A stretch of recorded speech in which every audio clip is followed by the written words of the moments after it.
क्रांति नई कृषि व्यूह रचना का परिणाम थी जो 20वीं सदी में प्रारंभ की गई थी। यहाँ 4 ऑप्शन दिए गए हैं। पहला ऑप्शन है 5वें दशक के दौरान, बी ऑप्शन दिया है 7वें दशक के दौरान, और सी ऑप्शन दिया है 6ठे दशक के दौरान, और डी दिया है 8वें दशक के दौरान। यह क्वेश्चन यूपी पीसीएस प्री 2015 का में पूछा गया प्रश्न है। जल्दी से बताएं। हाँ, तो इसमें जो ये 7वें दशक के दौरान जो दिया गया है, यानी कि दूसरा बी ऑप्शन, यह बी ऑप्शन क्या है आपका? सही है। क्या है? बी ऑप्शन सही है। आगे देखिए उत्तर बी क्या कह रहा है। हरित क्रांति 7वें दशक के दौरान वर्ष 1966 से प्रारंभ हुई, जो इसका प्रथम चरण था और 1981 तक चला। प्रथम चरण में इसे हरियाणा, पंजाब और पश्चिम उत्तर प्रदेश में लागू किया गया। इसके दूसरे यानी कि 1981 से 95 और तीसरे 1995 से प्रारंभ चरण में इसे देश के सभी क्षेत्रों तक विस्तृत कर लिया गया था। आप जानते हैं जब भी कोई योजना चलती है तो नहीं कि पूरे देश में उसे एक ही समान रूप से लागू कर दिया जाता है, उसे चरणबद्ध तरीके से लागू किया जाता है। अगला प्रश्न क्वेश्चन नंबर 2। भारत में टीन का अग्रणी उत्पादक है कौन है? ए ऑप्शन दिया है आंध्र प्रदेश, बी दिया है छत्तीसगढ़, सी दिया है झारखंड और डी दिया है ओडिशा। यह भी क्वेश्चन क्या है? यूपी पीसीएस मेंस 2009 में पूछा गया प्रश्न है। कहाँ पे? छत्तीसगढ़ में। कहाँ पे? छत्तीसगढ़। इसका ही व्याख्या देखिए। उत्तर बी भारत में टीन का उत्पादन करने वाला एकमात्र राज्य छत्तीसगढ़ है। छत्तीसगढ़ में टीन के खनन से संबंधित एक सार्वजनिक क्षेत्र की 4 निजी क्षेत्र की, एक सार्वजनिक क्षेत्र की यानी कि गवर्नमेंट सेक्टर की है और 4 निजी सेक्टर की कंपनियां दांतेवाड़ जिले से अवस्थित हैं। जो दांतेवाड़ जिला है छत्तीसगढ़ में, वहाँ पे ये अवस्थित है। अगला देखिए तीसरा प्रश्न क्या है? देखिए यह आईएएस 2013 के प्री में पूछा गया है। कह रहा है निम्नलिखित में से कौन सा भारतीय कोयले के अभिलक्षण है?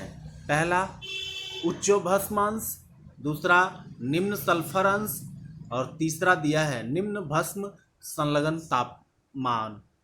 और इसके 4 कूट दिए गए हैं। अब इसमें से बताना है कौन सा कूट सही है। पहला कूट क्या है? केवल 1 और 2 सही है। दूसरा कूट क्या है आपका? केवल 2 सही है। और तीसरा कूट केवल 1 और 3 सही है। और डी 1 2 3 तीनों सही है। इसमें कौन सा सही होगा? हाँ, इसमें पहला जो कूट है केवल 1 व 2 यानी कि उच्च भस्म अंश और निम्न सल्फर अंश होते हैं भारतीय कोयले में। इसका भी व्याख्या देखिए। उत्तर दिया है ए।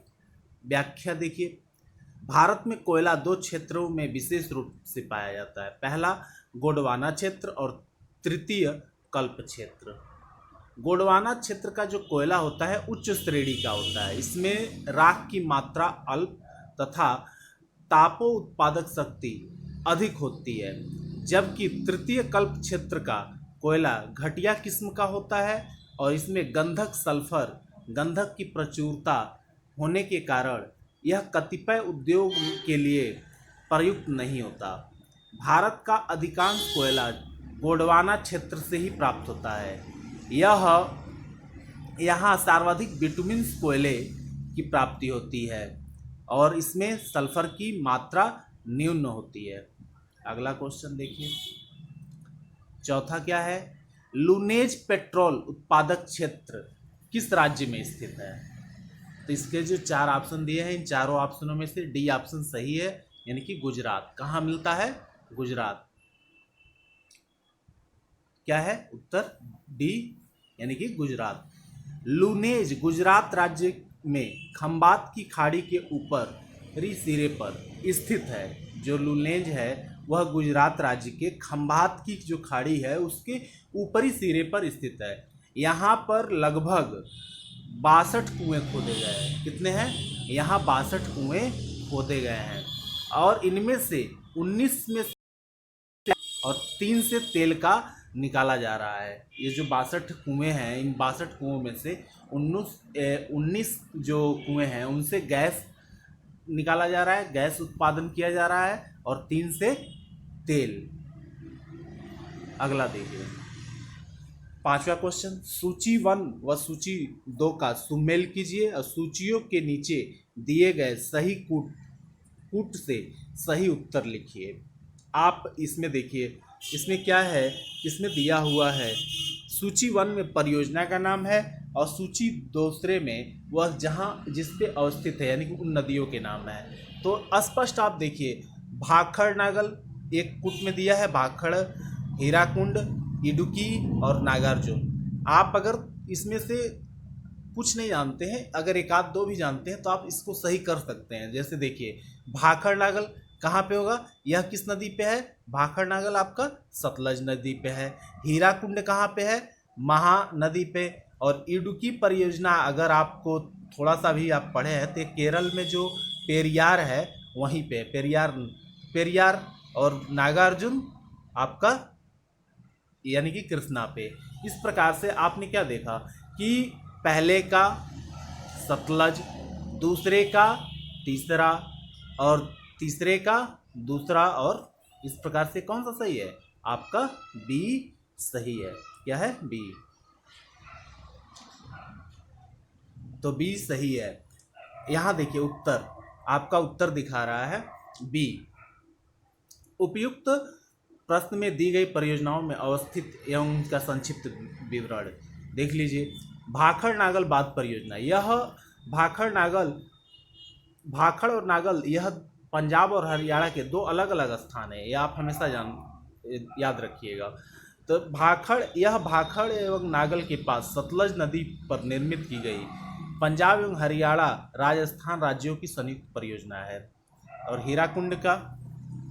हीराकुंड परियोजना बांध परियोजना, इसका निर्माण ओडिशा में राज्य में महानदी पर किया गया है। इसके तहत हीराकुंड, टिक्करपाड़ा और नराज के पास 3 बांधों का निर्माण किया गया है। इनसे 10 लाख हेक्टेयर की सिंचाई होती है। अगला देखिए क्वेश्चन 6, निम्नलिखित हिमनदों में से कौन सा उत्तराखंड के कुमाऊं प्रक्षेत्र में अवस्थित है। तो यहाँ 4 ऑप्शन दिए गए हैं, कौन कौन से।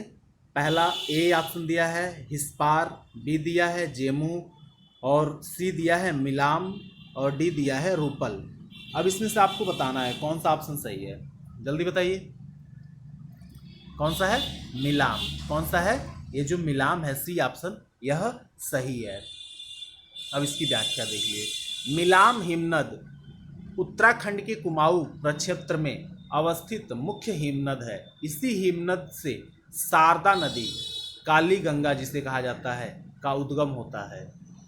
7वां देखिए, 7वां आपका प्रश्न है, अरावली एवं विंध्य पर्वत श्रृंखलाओं के मध्य कौन सा पठार स्थित है। तो कौन सा पठार स्थित है, यहाँ 4 आपके दिए गए ऑप्शन, ए मालवा का पठार, बी छोटा नागपुर का पठार और सी दक्कन का पठार और डी प्रायद्वीपी पठार। कौन सा सही है, इसमें जो पहला ऑप्शन दिया है मालवा का पठार ये सही है। क्या है, यह अरावली और विंध्य पर्वत श्रृंखलाओं के मध्य का पठार है, स्थित पठार है। इसकी व्याख्या देखिए क्या कह रहा है। मालवा का पठार 530 किलोमीटर लंबाई एवं 390 किलोमीटर चौड़ाई के साथ प्रायद्वीप के लगभग 1.5 लाख वर्ग किलोमीटर क्षेत्रफल पर विस्तृत है, यानी कि फैला हुआ है। इसकी उत्तरी सीमा अरावली और दक्षिणी सीमा विंध्य पर्वत और पूर्वी सीमा बुंदेलखंड के पठारों द्वारा निर्धारित की जाती है। अगला प्रश्न, बैरन द्वीप अवस्थित है। बैरन द्वीप आप अगर जानते हैं भारत में ये कहीं यह द्वीप है जहाँ पे सक्रिय ज्वालामुखी मिलते हैं। तो कहाँ पे है? यहाँ 4 ऑप्शन दिए गए हैं, बंगाल की खाड़ी में, अरब सागर में, भूमध्य सागर में, चीन सागर में। तो कहाँ पे है? जल्दी बताएं। ये सारे क्वेश्चन किसी न किसी यूपीएससी एग्जाम में, आईएएस में या किसी प्रदेश के पीसीएस एग्जाम में पूछे गए हैं। आपको सारे इंपॉर्टेंट हैं, आप इसे अच्छे से तैयार कर लीजिए ताकि आपको आने वाले एग्जामों में ऐसे क्वेश्चन को करने में कोई दिक्कत ना हो। कौन सा है? ए ऑप्शन सही है, बंगाल की खाड़ी। कहाँ पे? बंगाल की खाड़ी में। इसकी व्याख्या देखिए, बैरन द्वीप बंगाल की खाड़ी के अंडमान सागर में पोर्ट ब्लेयर से 135 किलोमीटर दूर उत्तर पूर्व में अवस्थित है। यह दक्षिण एशिया का एकमात्र सक्रिय ज्वालामुखी है। इस ज्वालामुखी से पहला उद्गार वर्ष 1787 ईस्वी में हुआ था। अगला देखिए, कह रहा है निम्न, 9वां क्वेश्चन है आपका, निम्नलिखित में से कौन सा जनपद नर्मदा बेसिन का भाग है? यहाँ 4 ऑप्शन दिए हैं। अब 4 ऑप्शन में आपको बताना है। पहला दिया है राजनंदगांव, बी दिया है रायपुर, सी दिया है बस्तर और डी दिया है कोरबा। ये छत्तीसगढ़ पीसीएस प्री में पूछा गया है, छत्तीसगढ़ से संबंधित है। तो कौन सा है? राजनंदगांव। कौन सा है? राजनंदगांव। अब इसकी व्याख्या देखिए, क्या है उत्तर? देखिए, ये छत्तीसगढ़ के उपयुक्त जनपदों में से राजनंदगांव जनपद का 6% हिस्सा नर्मदा नदी के बेसिन के अंतर्गत आता है। कितना प्रतिशत? 6%। ये हमेशा याद रखिएगा। आता है रायपुर, कोरबा, बस्तर इस बेसिन के भाग नहीं है। जो रायपुर जिला है, कोरबा है और बस्तर, वह इस जो बेसिन है, यह नर्मदा नदी का बेसिन है, उसका हिस्सा नहीं है। उल्लेखनीय है कि नर्मदा बेसिन का अधिकांश हिस्सा मध्य प्रदेश, कौन सा? मध्य प्रदेश और गुजरात में अवस्थित है। कहाँ पे है? गुजरात में और मध्य प्रदेश में अवस्थित है। अगला प्रश्न, भारत को उष्णकटिबंधीय एवं उपोष्णकटिबंध में विभाजन करने के आधार के रूप में मानी गई जनवरी की समताप रेखा है। यहाँ इस प्रश्न के, यह आईएएस प्री 1997 में पूछा गया प्रश्न है। यह आने वाले एग्जामों के लिए काफ़ी इम्पॉर्टेंट है। तो 4 ऑप्शन दिए गए हैं। ए दिया है 21 डिग्री सेंटीग्रेड, बी दिया है 18 डिग्री सेंटीग्रेड और सी दिया है 12 डिग्री सेंटीग्रेड और डी दिया है 15 डिग्री सेंटीग्रेड। बताइए जल्दी से इसमें से कौन सा सही है? हाँ, बी। कौन से है? बी ऑप्शन सही है। 18, ये जनवरी की जो समताप रेखा है 18 डिग्री सेंटीग्रेड, उसी को क्या मान लिया जाता है? उष्णकटिबंधीय एवं उपोष्णकटिबंधीय का विभाजन आधार माना गया है। अब इसकी व्याख्या देखिए, भारत को उष्णकटिबंधीय एवं उपोष्णकटिबंधीय में विभाजन करने के आधार के रूप में मानी गई जनवरी की समताप रेखा 18 डिग्री सेंटीग्रेड है। अब देखिए, यह आपका अगला 11वां क्वेश्चन है। लावा मिट्टियां पाई जाती हैं कहाँ पे? कह रहा है छत्तीसगढ़ के मैदानों में, मालवा के पठार में, सरयू पार की मैदान में, शिलांग के पठार में। किसमें पाया जाता है? लावा मिट्टी पाई जाती है, मिट्टियां पाई जाती हैं। मेरे हिसाब से इसमें कौन सा? हाँ, मेरे हिसाब से क्वेश्चन यानी कि मालवा पठार में। कहाँ पे? मालवा पठार में। आइए व्याख्या देखते हैं। हाँ देखिए, सी क्या कह रहा है? पश्चिम भारत की काली मिट्टी का निर्माण लावा से हुआ है। जो पश्चिमी प्रदेश है वहाँ पश्चिमी भारत में काली मिट्टी का जो निर्माण हुआ है वह लावा से हुआ है, इसलिए इसे लावा मिट्टी भी कहते हैं। मालवा का पठार इसी दक्कन ट्रैप की काली मिट्टी के अंतर्गत आता है। जो मालवा का पठार है वो इसी मिट्टी के, दक्कन ट्रैप की काली मिट्टी के क्षेत्र के अंतर्गत आता है। अगला क्वेश्चन देखिए 12वां, सुमेलित कीजिए। कूटीबद्ध दिया है। अब इसमें आपको करना है, देखिए 2 कूट दिए हुए हैं। अब इसमें से क्या है आपका? पहला सागौन है, तो सागौन कहाँ पे है ये आपको बताना है। देवदार कहाँ पे है, सुंदरी कहाँ है, सिनकोना कहाँ पे है। तो इसमें अगर आपने थोड़ा सा भी पढ़ा होगा तो देखिए इसमें सी एकदम सही है। कहाँ पे, जल्दी बताएं आप।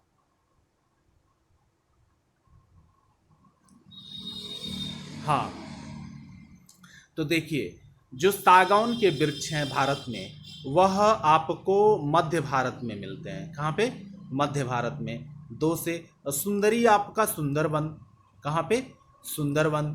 अब क्या है, जो सिनकोना है, सिनकोना यह तराई क्षेत्र में मिलता है, और देवदार जो है यह हिमालय के उच्च क्षेत्र में। अब देखिए इसमें से कौन सा ऑप्शन सही है, पहले का दूसरा किसमें है, ए और डी में है।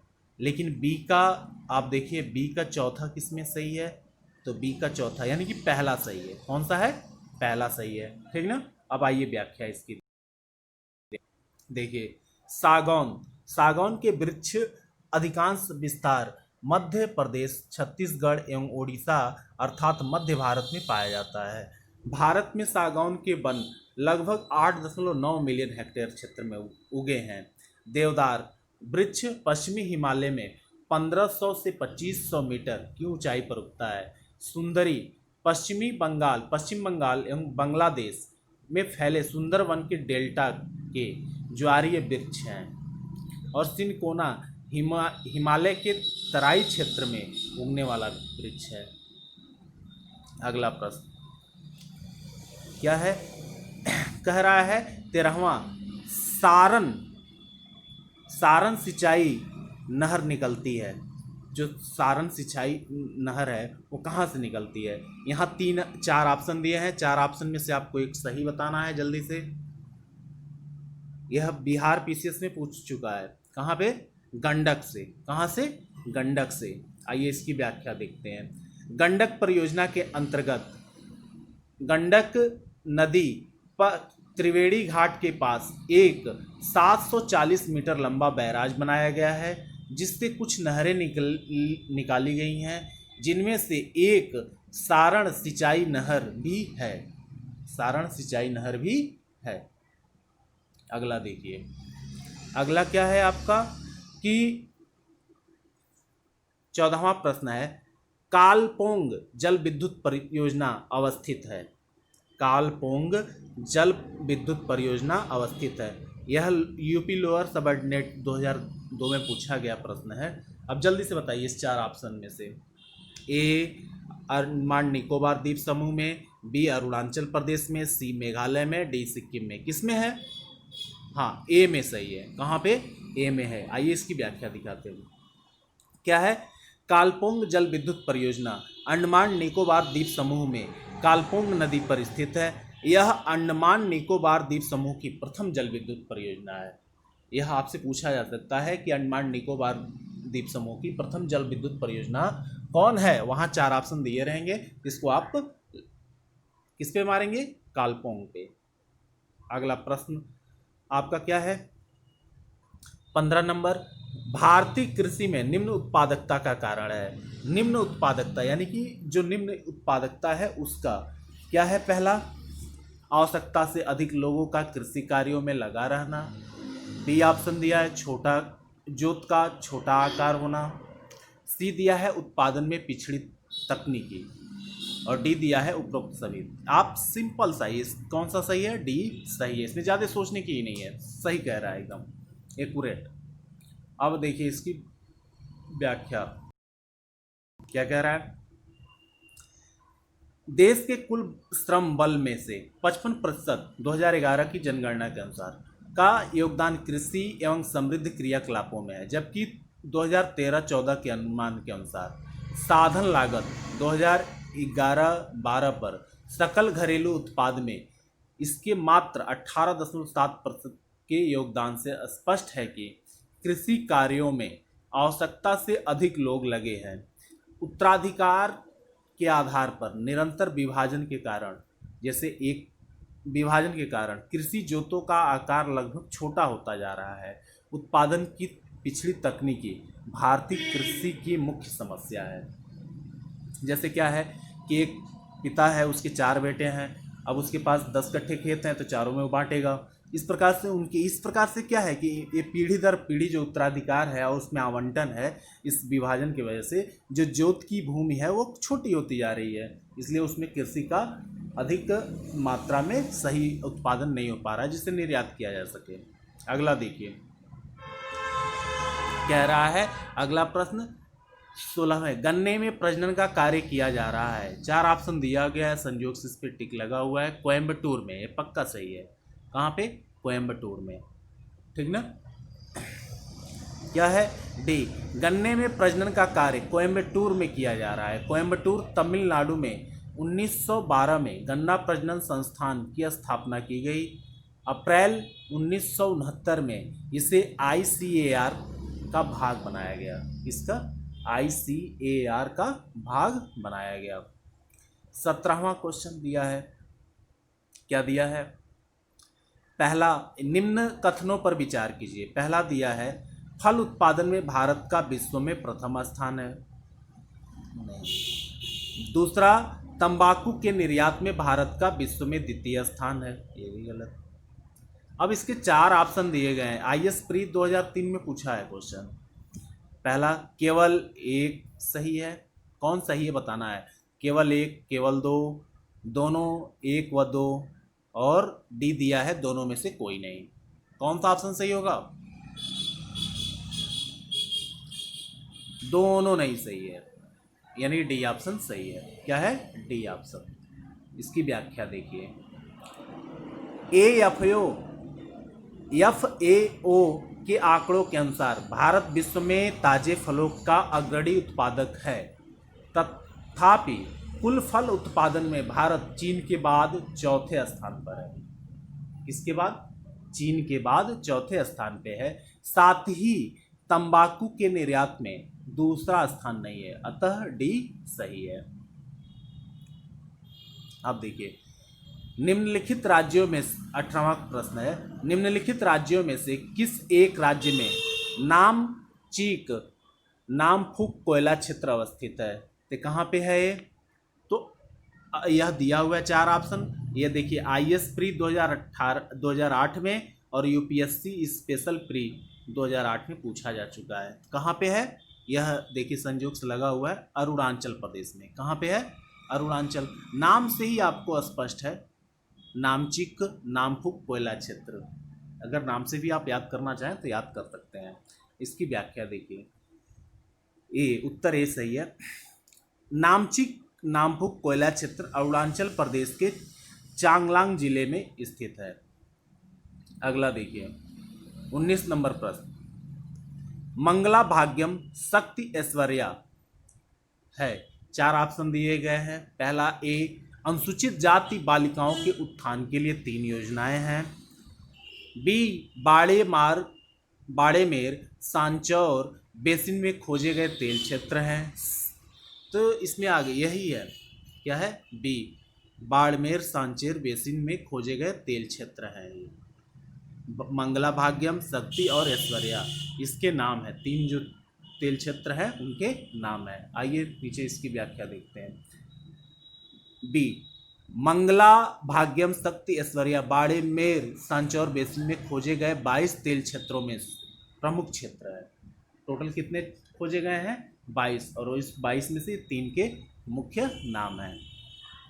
अब देखिए 20वां प्रश्न, भारत का प्रथम उर्वरक संयंत्र कहाँ लगा था? भारत का प्रथम उर्वरक जो रासायनिक खाद बन रहा है वही उर्वरक संयंत्र कहाँ लगा था? 4 ऑप्शन दिए गए हैं। ए, नागल, बी, सिंदरी, सी, आल्वे और डी, ट्राम्बे। कहाँ पे है?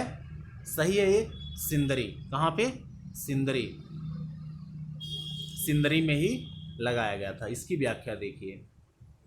डी, भारत में प्रथम उर्वरक संयंत्र सार्वजनिक क्षेत्र के अंतर्गत 1951 में बिहार के सिंदरी में स्थापित किया गया था। इसके बाद नांगल पंजाब उर्वरक संयंत्र की स्थापित हुआ था। वर्तमान में इसमें भारत में जो इस समय नया एक बन रहा है गोरखपुर फर्टिलाइजर, बहुत जल्दी चालू होने वाला है। सारा इसका काम प्रगति पे है, उत्तर प्रदेश में गोरखपुर में। अब देखिए 21 नंबर क्वेश्चन, भारतीय हीरा संस्थान कहाँ स्थापित है? 4 ऑप्शन दिए गए हैं, जल्दी बताइए। यूपी, यूडीए और एलडीए प्री 2013 में पूछा जा चुका है। तो कहाँ पे है? बी ऑप्शन सही है, सूरत। कहाँ पे? सूरत। भारतीय हीरा संस्थान सूरत में अवस्थित है। इसकी स्थापना सन 1978 ईस्वी में सोसाइटी रजिस्ट्रेशन एक्ट 1860 के तहत हुआ था। किसके तहत? सोसाइटी रजिस्ट्रेशन एक्ट 1860 के तहत हुआ था। अगला क्वेश्चन, कोंकण रेलवे जोड़ता है, 22 नंबर जो क्वेश्चन है उसका क्या है? कोंकण रेलवे जोड़ता है। ए दिया है मुंबई से मनाड को, बी दिया है रोहा से मंगलौर को, सी दिया है मंगलौर से कोच्चि को, और डी दिया है मुंबई से पुणे को। ये मैं क्वेश्चन गलत किया था जब मैं कर रहा था, तो मैंने मुंबई से मंगलौर से कोच्चि को मारा था, सी ऑप्शन मारा था गलत। अब कहाँ से है तो जल्दी आप बताएं। हाँ, राहो से मंगलौर को। कहाँ को? राहो से मंगलौर। ये देखिए बी ऑप्शन क्या है? कोंकण रेलवे महाराष्ट्र के रोहा स्टेशन से प्रारंभ होकर गोवा के मडगांव से गुजरते हुए कर्नाटक के मंगलूर स्टेशन पर समाप्त होती है। कहाँ पे? मंगलूर कहाँ पे है? कर्नाटक में। इसकी कुल लंबाई 760.1 किलोमीटर है। यह मार्ग केरल तक नहीं जाता, किंतु केरल को एक लाभ अवश्य प्राप्त होता है। महाराष्ट्र, कर्नाटक एवं गोवा से उसकी दूरी अत्यधिक कम हो गई है। शेष सभी कथन सही है। क्या है? शेष सभी कथन क्या है? सही है। अब देखिए 23वां आपका यह दिया है सूची मिलान। यह बहुत पूछता है, अक्सर एग्जाम में इसी ऐसे ही क्वेश्चन आजकल बन रहे हैं। अब देखिए सूची 1 और सूची 2 का सुमेल कीजिए तथा नीचे दिए गए कूट से सही उत्तर चुनिए। पहला कूट दिया है क्या है? आल्पस, वास्तवेज, विंध्य और फ्यूजियामा। और दूसरा दिया है भ्रंतोस पर्वत, ज्वालामुखी पर्वत, वलित पर्वत, अपशिष्ट पर्वत। अब इसमें आपको बताना है तो क्या है, इसमें से कौन सा सही है?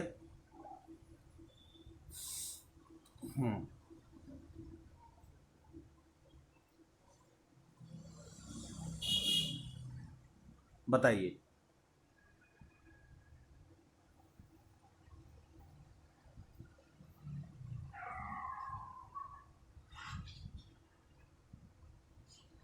देखिए विंध्य पर्वत आपका क्या है? अपशिष्ट पर्वत है। क्या है? आप जानते हैं कि सबसे प्राचीन, अति प्राचीन जो प्राठार है वो कौन सा है? विंध्य पर्वत। तो विंध्य पर्वत को क्या कहते हैं? अपशिष्ट पर्वत। क्या है? अपशिष्ट पर्वत। यह किस में है आपका? तो देखिए यह आपका बी ऑप्शन में चौथा, यानी कि सी में किसी में भी नहीं है। अतः ये कौन सा सही है आपका? बी ऑप्शन सही है। और क्या है? ए का क्या है आपका?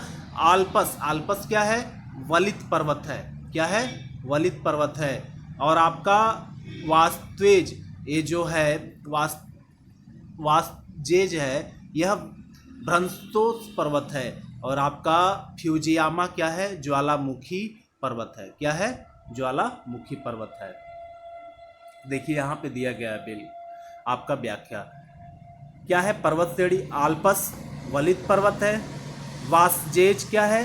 भ्रंतोस पर्वत है, और विंध्य क्या है? अपशिष्ट, और फ्यूजियामा क्या है? ज्वालामुखी पर्वत है। अब क्या है आपका? हाँ, आपको यहाँ बताना है 24 नंबर क्वेश्चन। माउंट टिटलिस स्थित है। माउंट टिटलिस कहाँ स्थित है? ए ऑप्शन दिया है जर्मनी में, बी दिया है फ्रांस में, सी दिया है स्विट्जरलैंड में, और डी दिया है संयुक्त राज्य अमेरिका में। किसमें, कहाँ स्थित है माउंट टिटलिस? टिटलिस माउंट तो कहाँ पे है? स्विट्जरलैंड में। सी आपका सही है। क्या है? स्विट्जरलैंड में।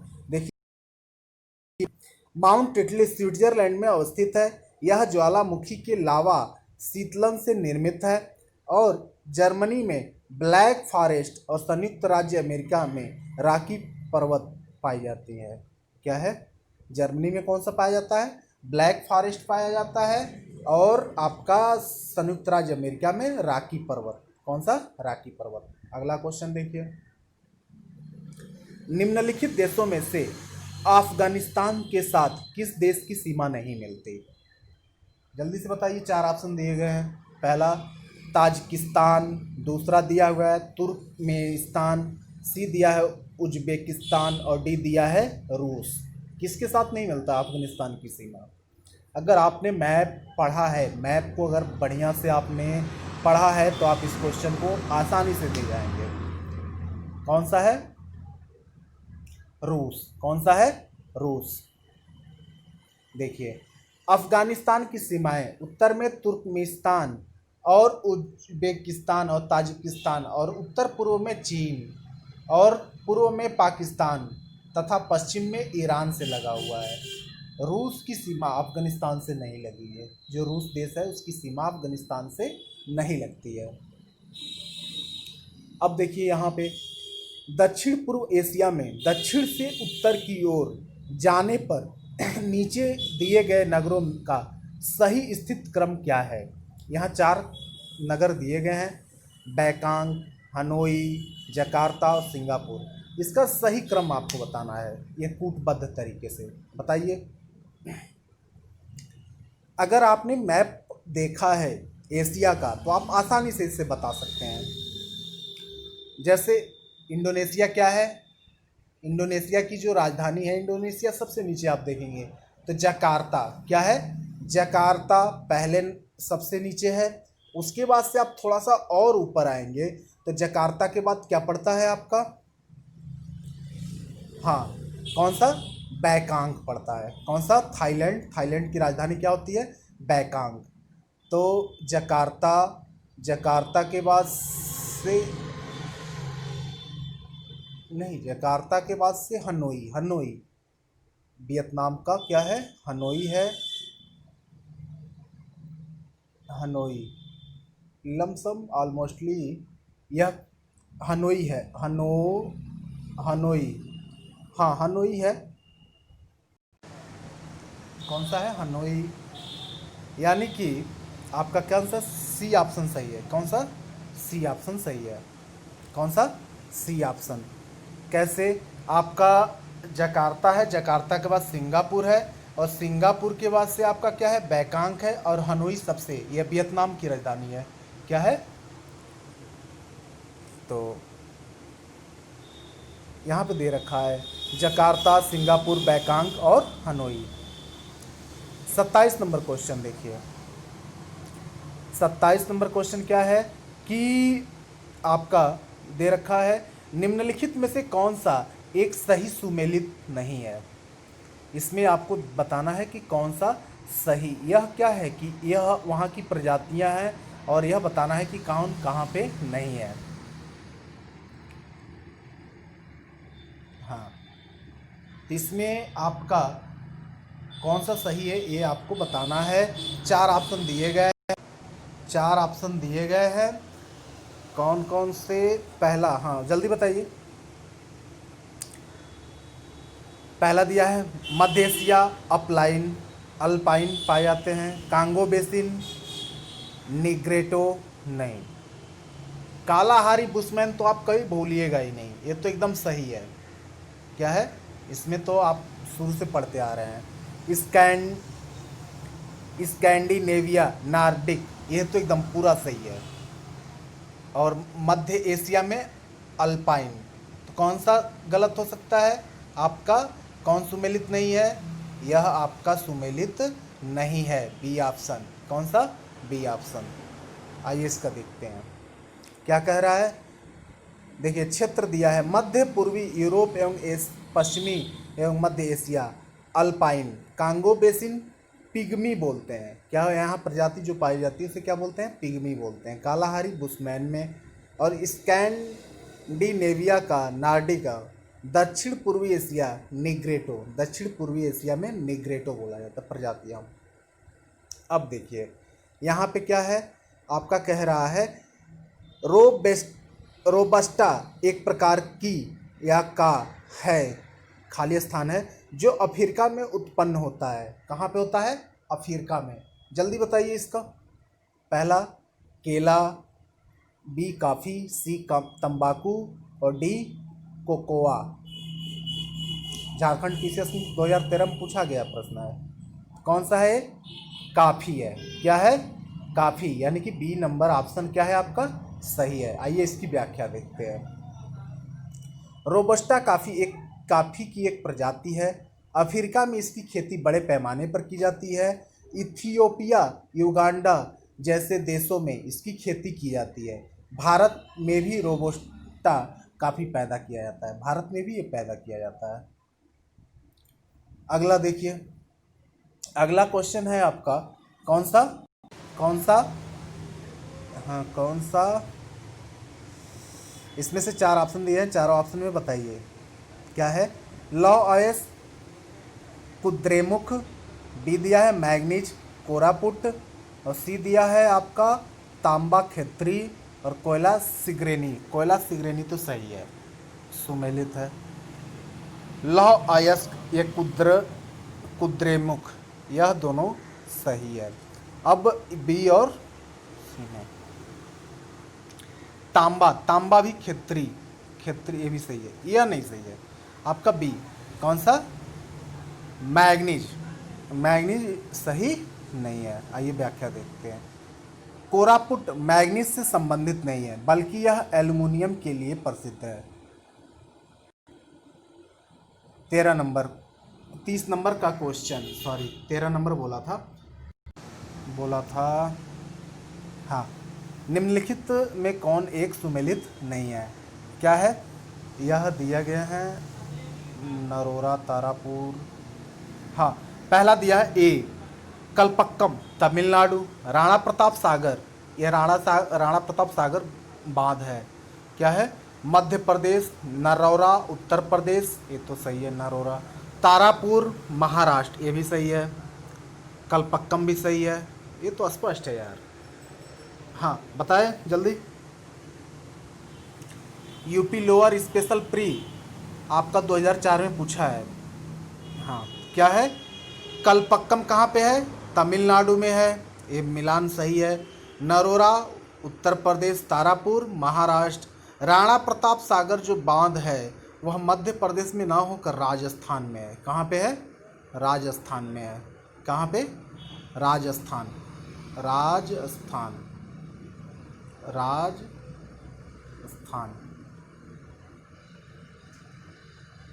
यह ऐसा भारत का एक ऐसा लैंड भूमि है जो वीरों की भूमि है। इसका नाम थोड़ा लेने में गर्व महसूस होता है। यहाँ बहुत बलिदानी भूमि है। तो राणा प्रताप सागर, और ये तो काफ़ी अपने आप में महाराणा प्रताप जी का तो नाम सभी भारतीय के लिए काफ़ी गौरवान्वित महसूस वाला है। आइए इसकी व्याख्या देखते हैं।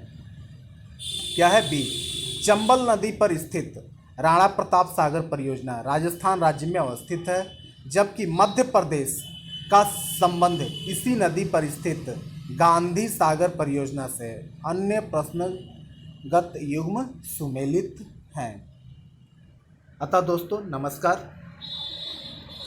अगर मेरे द्वारा ये बताए गए क्वेश्चन आपको बेहतर लगे हों, अच्छे लगे हों, तो मेरे चैनल को ऐसे ही आप प्रश्नों की श्रृंखला प्राप्त करने के लिए मेरे चैनल को सब्सक्राइब कीजिए, लाइक कीजिए और अपने दोस्तों में दबाकर शेयर कीजिए। धन्यवाद। जय हिंद।